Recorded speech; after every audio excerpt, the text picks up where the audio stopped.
नमस्कार, मैं हूं मिलिंद खांडेकर और आप देख रहे हैं साप्ताहिक सभा का विशेषांक।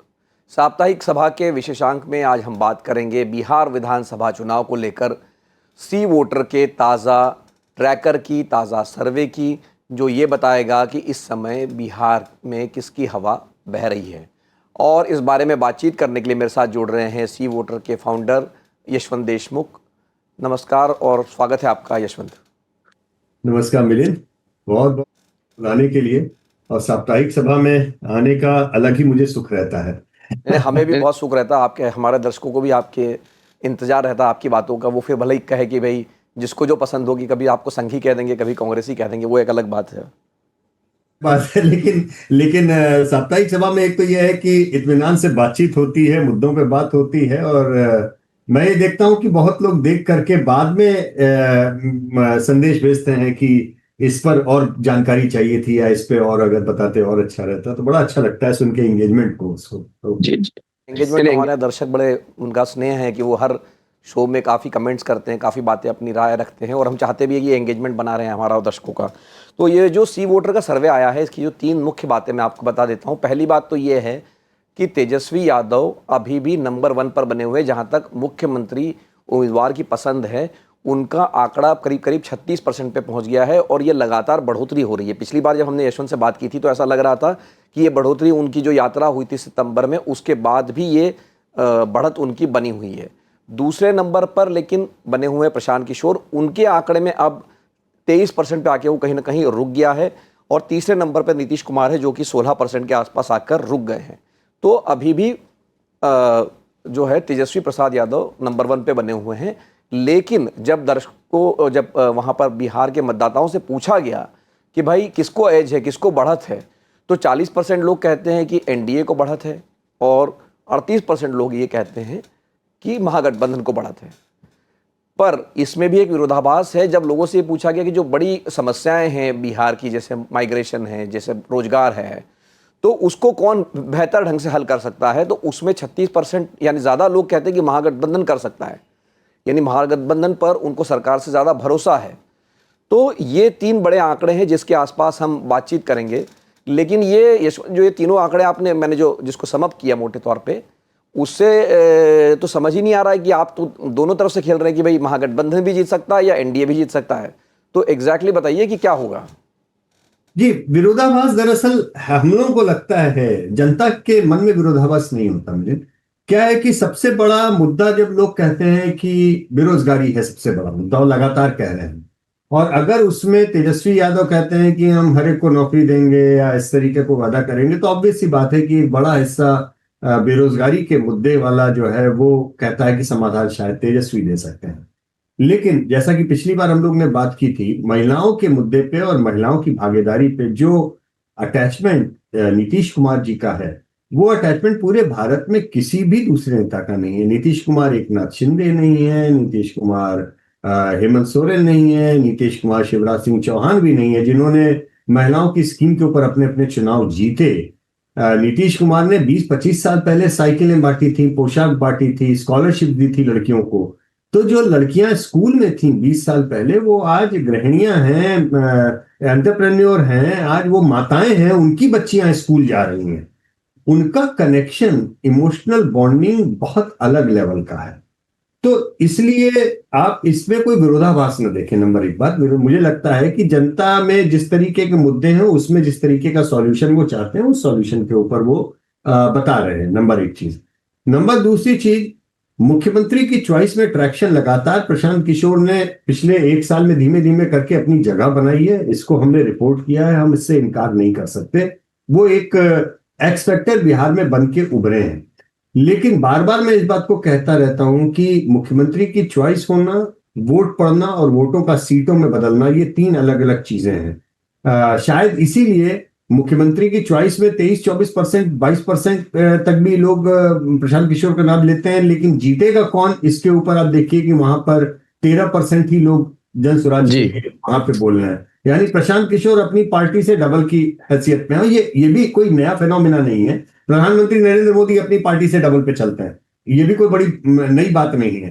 तो इसलिए लोगों की क्लैरिटी कि आगे कौन है, वो शायद इस बात को लेकर के है कि जिस तरह वोट पड़ेंगे या कौन जीतेगी, इलेक्टोरल विनेबिलिटी का फैक्टर वो एक अलग, किसको चाहते हैं ये मेरा मन है, उसमें प्रशांत किशोर आगे हैं। आज एक्चुअली में जीत कौन रहा है इसके ऊपर जनता शायद एनडीए के लिए ज्यादा बोल रही है, और बीच का गैप बहुत ज्यादा नहीं है। और ये भी बहुत अलग बात नहीं, क्योंकि पिछले विधानसभा चुनाव में तो दोनों का वोट शेयर लगभग बराबर ही था, 37% 15,000 वोट का तो दोनों के बीच में गैप था। तो उसमें 2% लोग शायद एनडीए के लिए ज्यादा बोल रहे हैं।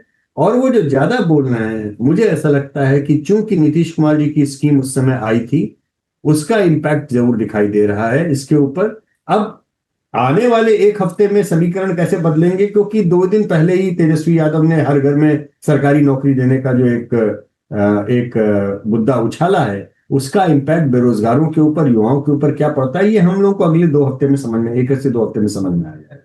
नहीं, तो आप ये जब बात कह रहे हैं कि 2% का गैप है दोनों, मतलब जो विनेबिलिटी, जो लोग जिनको लगता है, लोगों को ये लगता है कि 40% लोग को लगता है कि एनडीए जीत सकता है और 38% लोगों को लगता है कि महागठबंधन जीत सकता है।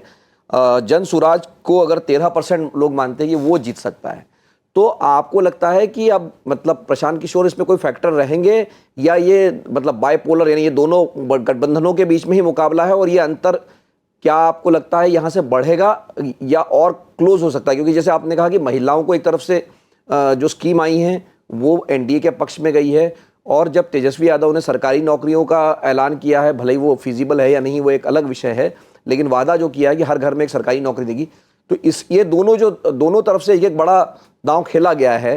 महिलाओं के खाते में 10,000 रुपये जा चुके हैं, और इधर तेजस्वी कह रहे हैं कि हर घर में सरकारी नौकरी होगी। तो यहाँ से चुनाव में मतलब ये जो आप गैप 2% का दिखा रहे हैं, ये और बढ़ेगा एनडीए के पक्ष में या और घट सकता है? ये मेरे ख्याल से ये टोटली डिपेंड करेगा वास्तविक चुनाव में पुरुषों और महिलाओं का टर्नआउट क्या होता है इसके ऊपर मेरे। और एक चीज मैं प्रिडिक्ट कर सकता हूं कि शायद बिहार का ये चुनाव जेंडर गैप के मामले में ऐतिहासिक होगा। जेंडर गैप से अर्थ ये है, महिलाओं का वोटिंग इंटेंशन और पुरुषों का वोटिंग इंटेंशन ये अलग अलग ध्रुवों में दिखाई देगा। ये इस लिहाज से बहुत बड़ा ऐतिहासिक चुनाव होने वाला है। अब वोट डालने के लिए महिलाएं ज्यादा निकलती हैं अगर पुरुषों से ज्यादा, तो आप ये मान के चलिए कि नीतीश कुमार स्वीप करेंगे। लेकिन अगर टर्नआउट दोनों का बराबर होता है, तो फिर इसका मतलब यह है कि बहुत कांटे की टक्कर होगी, जिसमें बड़ी तादाद में युवा और पुरुष मतदाताओं का रुख शायद तेजस्वी यादव की ओर रहेगा, और बड़ी तादाद में महिलाओं का रुख वो नीतीश कुमार की ओर होगा। बीच में प्रशांत किशोर का जहां तक एंगल है, सवाल है, वो एक अलग विषय है, क्योंकि प्रशांत किशोर दरअसल एम वो कर रहे, आप जानते हैं कि पिछले चुनाव में भी करीब करीब 75% वोट ही ये दो फ्रंट लेके गए थे। 25% वोट हर चुनाव में बिहार में अन्य पार्टियों को या जाते हैं, जिसे आप कास्ट एग्नोस्टिक वोट कह लें, छोटी पार्टियों के वोट कह लें, इंडिपेंडेंस के वोट कह लें। प्रशांत किशोर दरअसल चाहते हैं उस वोट शेयर को कैप्चर करना, जिस जगह पे वो खड़ा करना चाहते हैं अपनी पार्टी को, जो कि एक अच्छी रणनीति हो सकती है। लेकिन फिलहाल हमारे आंकड़े बता रहे हैं कि प्रशांत किशोर के खाते में जितने भी लोग बोल रहे हैं, उसमें से ऑलमोस्ट 10 में से 7 लोग जो हैं एनडीए के खाते से आ रहे हैं, 3 ही महागठबंधन के खाते से हैं। मतलब नुकसान एनडीए को ज्यादा उनके अभी तक के परफॉर्मेंस से लग रहा है। ऐसे में अगर बाइपोलराइजेशन की दौर होगी, और इसको मैं उदाहरण देकर समझाना चाहूंगा उत्तर प्रदेश के चुनाव से। उत्तर प्रदेश विधानसभा चुनाव में दर्शकों को याद होगा कि प्रियंका गांधी जी ने बहुत मेहनत की थी, लड़की हूं लड़ सकती हूं, हम लोगों की उस समय बात भी हुई थी। लेकिन उत्तर प्रदेश जब बाइपोलराइजेशन की ओर गया, तो कांग्रेस बसपा सब साफ हो गए, कोई उस दौर में दिखाई नहीं दिया। केवल सपा और बीजेपी के बीच में बाइपोलराइजेशन हो गया जब। लेकिन वो मेहनत खराब नहीं गई प्रियंका गांधी की, क्योंकि हमने उस समय ये भी ऑब्जर्व किया था कि ये जिस तरीके की गुडविल उन्होंने अर्न की है, कांग्रेस को लाभ देगी। और वो पिछले साल लोकसभा चुनाव में देखिए, जिस तरीके का जब कांग्रेस और समाजवादी पार्टी ने हाथ मिलाया, वो सारा गुडविल नेशनल पॉलिटिक्स का, प्रियंका गांधी की मेहनत का, वो सारा सपा को भी ट्रांसफर हुआ, कांग्रेस को भी ट्रांसफर हुआ, और बीजेपी को एक तरह से योगी जैसे मुख्यमंत्री, जो पॉपुलर मुख्यमंत्री है, उसके घर में रहते हुए प्रधानमंत्री यहां से लोकसभा लड़ते रहते हैं, वहां पर भी विपक्ष ने जो है भाजपा को पटकनी दे दी उत्तर प्रदेश में। तो इसलिए मेहनत जो होती है राजनीतिक में, मेरा मानना है कि वो राजनीति में 1.5 आंख की राजनीति लोग बोलते हैं कि एक आंख वर्तमान पे और आधी आंख से फ्यूचरिस्टिक। मुझे लगता है कि शायद प्रशांत किशोर 2 आंख की राजनीति कर रहे हैं, एक आंख अभी लगा रहे हैं और एक आंख 2030 पे उनकी लगी हुई है। और अगर वो मेहनत टिके रहते हैं वहां पे, तो मेरा बहुत साफ मानना है कि बिहार में उन्होंने अपनी लिए जगह तो बना दी। अब आज के इस चुनाव में उस जगह को वो कितने वोट और कितनी सीटों में कन्वर्ट कर पाएंगे, ये इसका प्रश्न का जवाब कोई भी नहीं दे सकता, क्योंकि नई पार्टी के पहले चुनाव में, और अगर वेव जैसी कोई स्थिति है या उनके लिए कोई बड़ा ट्रैक्शन है, तो पहले चुनाव में किसी भी पोलस्टर के लिए आंकड़ों के लिहाज से नई पार्टी के वोट शेयर को पिन पॉइंट करना ये असंभव कार्य है, असंभव है, हो ही नहीं सकता, टेक्निकली पॉसिबल नहीं है, क्योंकि पुराना बेसलाइन नहीं है उनके किसी चुनावी इतिहास का जिसके ऊपर हम किसी तरीके का स्विंग या कोई एल्गोरिदम या मैथमेटिकल कैलकुलेशन अप्लाई करें। हम ज्यादा से ज्यादा केवल रॉ डेटा के हिसाब से कह सकते हैं कि अच्छा भाई, प्रशांत किशोर को इतने सारे लोग मुख्यमंत्री देखना चाहते हैं, इतने लोग कह रहे हैं उनकी पार्टी जीत सकती है, वो भी रॉ डेटा में से आएगा, उसमें कोई कैलकुलेशन नहीं हो सकता। तो आंकड़ों के लिहाज से प्रशांत किशोर की पार्टी कैसा परफॉर्म करेगी इसे बताना असंभव है। ये एक वास्तविकता है, इसको स्वीकार करने में कम से कम मुझे कोई मतलब वो नहीं है, अंदर से संकोच नहीं है। बाकी जो लोग पंडित लोग अगर बताएं, महापंडित लोग, कि उनको इतने ही सीटें आएंगी या इतने वोट आएंगे या वो अर्श पे होंगे या फर्श पे होंगे, दोनों ही भविष्यवाणियां जो भी करें, उनको उनको हमारी ओर से शुभकामनाएं। नहीं तो यशवंत, जो बात आप कह रहे हो उसी से जुड़ी हुई बात यह है कि जैसे आपने कहा कि अगर 10 वोटर है तो प्रशांत किशोर के, तो 7 वोटर जो है एनडीए की तरफ से आ रहे हैं और 3 महागठबंधन की तरफ से आ रहे हैं, प्लस ज़्यादा नुकसान वो अभी तक तो जो एनडीए को करते हुए दिख रहे हैं। लेकिन इसी से जुड़ा हुआ एक सवाल मैंने देखा आपने पूछा था कि प्रशांत किशोर ने जो भारतीय जनता पार्टी और जेडीयू के नेताओं पर भ्रष्टाचार के जो आरोप लगाए हैं, उस पर आपने जब पूछा लोगों से कि किसको सबसे ज़्यादा फ़ायदा होगा ये जो आरोप लगा रहे हैं उसका, तो उसमें 36% लोग, अगर मैं सही हूँ 33% लोग, माफ़ कीजिएगा, 33 से 34% लोग कह रहे हैं कि भाई इससे महागठबंधन को फ़ायदा होगा, 22% लोग कह रहे हैं कि प्रशांत किशोर को फ़ायदा होगा। तो प्रशांत किशोर ने ये जो भ्रष्टाचार विरोधी मुहिम चलाई है एनडीए के खिलाफ, उसका फ़ायदा तो क्लियरली महागठबंधन को मिल रहा है और नुकसान जो है वो एनडीए को हो रहा है। ये आपकी ही उस बात को मैं आगे बढ़ा रहा हूँ।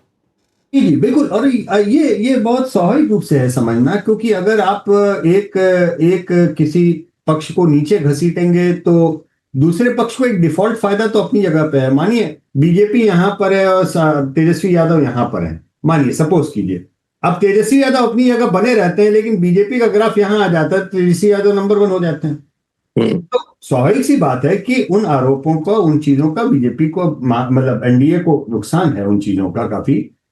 लेकिन अगर जैसा कि एक चीज और भी इंटरेस्टिंग है, पिछले 1 साल से हम लोग जब भी ट्रैकर चला रहे हैं तब से हम लोग कई बार इस पर बात कर चुके हैं, समहाउ तेजस्वी यादव अभी MY+ पे नहीं पहुंच पा रहे हैं।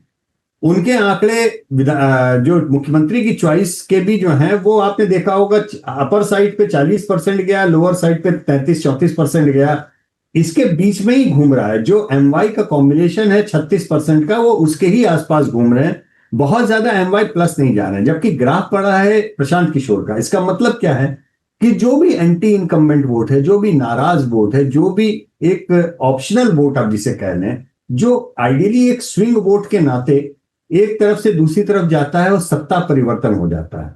अब वो सत्ता परिवर्तन वाला वोट जो है अभी कहीं खिसक के तेजस्वी के खाते में नहीं जा रहा है, वो शायद प्रशांत किशोर के खाते में जा रहा है। ऐसे में Prashant Kishor anti incumbent vote की पार्किंग भी कर रहे हैं।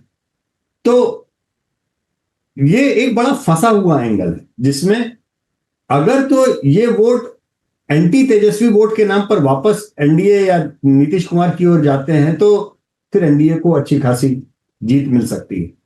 ये वोट अगर पार्क रहते हैं प्रशांत किशोर के पास में, लेकिन अगर तेजस्वी की ओर जाने से रुक जाते हैं, इसलिए तो ऐसा हुआ ना, जैसे पेंडुलम होता है मिलिंद जी, पेंडुलम छूटता है एक तरफ से सत्ता का तो दूसरी तरफ जाता है टर्न, दूसरी तरफ से छूटेगा तीसरी तरफ जाएगा। ऐसे ये डेमोक्रेसी का पेंडुलम ये ऑस्किलेट करता है।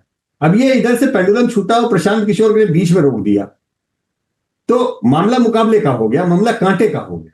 तो तेजस्वी यादव को नुकसान यह है कि प्रशांत किशोर उस बांध की तरह काम कर रहे हैं जो एक एनडीए से नाराज वोट को तेजस्वी और यादव की ओर जाने से बीच में रोक दे रहे हैं।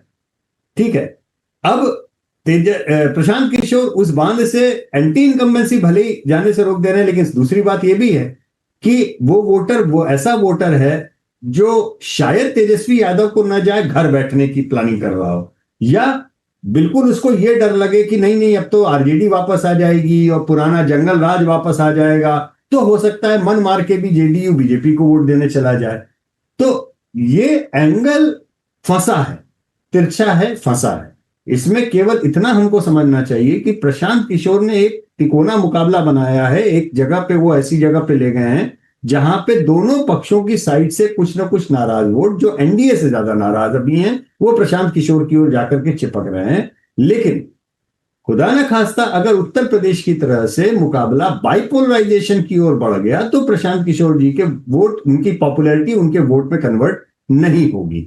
लेकिन अगर उनके कैंडिडेट अच्छे रहे और ये बाइपोलराइजेशन की ओर नहीं बढ़ा और मामला ट्रायंगुलर होने की ओर बढ़ गया, तो प्रशांत किशोर किंग ना सही लेकिन किंग मेकर की भूमिका बनाने में जरूर हालत में आ जाएंगे। इतना तो अभी साफ दिखाई दे रहा है। नहीं तो आखिर में यही जो बात आप कर रहे हैं यशवंत, उस पर मैंने पहले प्रदीप गुप्ता जी से ही बात की थी, तो उन्होंने एक इंटरेस्टिंग बात कही कि जो MY दूसरा वाला जो है महिला और युवा, तो उसमें जो आप बात कह रहे हैं उसी की बात को मैं आगे बढ़ा रहा हूँ कि महिलाएं तो आपने जैसे कहा कि वो पूरी तरह से लगता है कि कंसोलिडेट हो जाएंगी नीतीश कुमार की तरफ, हालांकि उनकी भी जाति होती है ऐसा भी लोग कहते हैं, पर लगता है कि महिला वोटर जो है जाति धर्म से अलग हटकर नीतीश कुमार की तरफ चली जाए। लेकिन जो युवा है वो वोट बढ़ सकता है, क्योंकि अब जब मतलब ये देखने वाली बात होगी, क्योंकि जब तेजस्वी ने ये घोषणा कर दी है कि हम सरकारी नौकरी हर घर को देंगे, तो क्या वो जो पिछली बार उनको जो यूथ से जो ट्रैक्शन मिला था वो दोबारा मिलता है, या ये जो यूथ वोटर है ये बढ़ जाता है, क्योंकि तेजस्वी को भी जो प्लस की ज़रूरत है वो यूथ से ही आ सकता है या अन्य जातियों से आ सकता है। तो कुल मिला के मामला मुझे लगता है यहीं फंसा हुआ है। बिल्कुल, और हम एक हफ्ते के अंदर पहला आपको उसका एक हम अंदाजा दे देंगे। जो डेली ट्रैकर है उसमें हम इस बात का ध्यान रख रहे हैं, उसमें सवाल भी 2 ऐड किए हैं देखने के लिए कि तेजस्वी यादव की इस घोषणा का युवाओं के ऊपर क्या असर पड़ रहा है, और उसको हम कंपेयर करेंगे महिलाओं के बीच के ट्रैक्शन से। तो मैं दोनों तरफ कोशिश करूंगा कि आपको हफ्ते 10 दिन के अंदर नए आंकड़े दूं मिलें कि केवल युवाओं के बीच में तेजस्वी यादव की क्या क्या इम्पैक्ट हो रहा है और केवल महिलाओं के बीच में नीतीश कुमार की घोषणा का क्या इम्पैक्ट हो रहा है। ये दोनों असेसमेंट में आपको एक हफ्ते मैक्सिमम 10 दिन मान के चलिए हम ट्रैक कर लेंगे। जैसे ही हमारे पास में इतना पर्याप्त सैंपल आ जाएगा कि हम उसमें से अंदाजा लगाएं, हम आपको जरूर इस बात की सूचना देंगे। लेकिन कन्वेंशनल विजडम ये कह रही है, मैं अगर आप मुझसे बोलेंगे कि इन सारी चीजों का अर्क क्या है, तो अर्क यही है कि बिहार में MY जो है, ये मैंने इंडिया टुडे के कॉन्क्लेव में भी ये बात बोली कि MY ये नया हो गया है, ये महिला और युवा वाला MY हो गया है। तो ये नया MY डिसाइड करेगा, ये पुराना MY डिसाइड नहीं करेगा। पुराना MY अपनी जगह पे स्टैटिक है, लेकिन पुराना MY तेजस्वी यादव को जिताने के लिए पर्याप्त नहीं है। क्योंकि बार बार इस बात को लोग पूछते हैं और मैं बार बार कहता हूं कि अगर केवल पुराना MY पर्याप्त होता तो 25 साल से लालू जी चुनाव नहीं हार रहे होते। 25 साल से लालू जी ने चुनाव नहीं जीता है बिहार में, एक ही चुनाव जीता, वो भी तब जब नीतीश कुमार उनके साथ में MY प्लस नीतीश आके लगे, तब वो चुनाव जीत पाए थे 2015 का। इसलिए हमको क्लैरिटी होनी चाहिए कि पुराना MY चुनाव जीतने के लिए पर्याप्त नहीं है। इस तेजस्वी जी को MYY मुस्लिम यादव यूथ, ये तीसरा उनको एंगल करना है अपना चुनाव जीतने के लिए। नीतीश कुमार जी को केवल यह इंश्योर करना है कि महिलाएं निकलें बड़ी तादाद में और उनके लिए जो कर रहे हैं नीतीश कुमार वो वोट डालें। और कन्वेंशनल विजडम हाल फिलहाल के 1 साल के अपने अनुभव से हमको ये लगता है कि 3 चुनाव हम लोग ने देख लिए, मध्य प्रदेश का, महाराष्ट्र का और फिर उसके बाद में झारखंड का, जहां हेमंत सोरेन ने जीत जबरदस्त दोबारा हार दर्ज की। महिलाओं का टर्नआउट इन तीनों ही जगहों पे डिसाइसिव भूमिका निभा गया। इसलिए मेरा मानना है कि नीतीश कुमार जी का एक अपर हैंड महिलाओं के कारण आज की तारीख में भी रहेगा। बहुत बहुत धन्यवाद यशवंत इस बातचीत के लिए। तो हमारे साथ जुड़े थे सी वोटर के फाउंडर यशवंत देशमुख, जिन्होंने नया सर्वे लाया है सी वोटर का और ये कह रहा है कि अभी एनडीए को कहीं ना कहीं एक एज है, लेकिन अभी भी चुनाव में 1 महीना बाकी है, 14 नवंबर को नतीजे आएंगे। तो वो जो यशवंत बात कह रहे हैं कि अगर तो MY मतलब मुसलमान और यादव में कोई नया वोट तेजस्वी यादव जोड़ लेते हैं तब तो वो चुनाव जीत सकते हैं। और ये जो जुड़ना है, ये नया नाम उन्होंने दिया MYY मतलब मुस्लिम, यादव और यूथ, तो महिला वोटर अगर नीतीश कुमार के पास चला भी जाता है, लेकिन अगर यूथ वोटर में से कोई बड़ा हिस्सा तेजस्वी के पास आता है, तब ये चुनाव उनके पक्ष में जा सकता है। साप्ताहिक सभा का ये विशेषांक देखने के लिए आपका बहुत बहुत धन्यवाद। नमस्कार।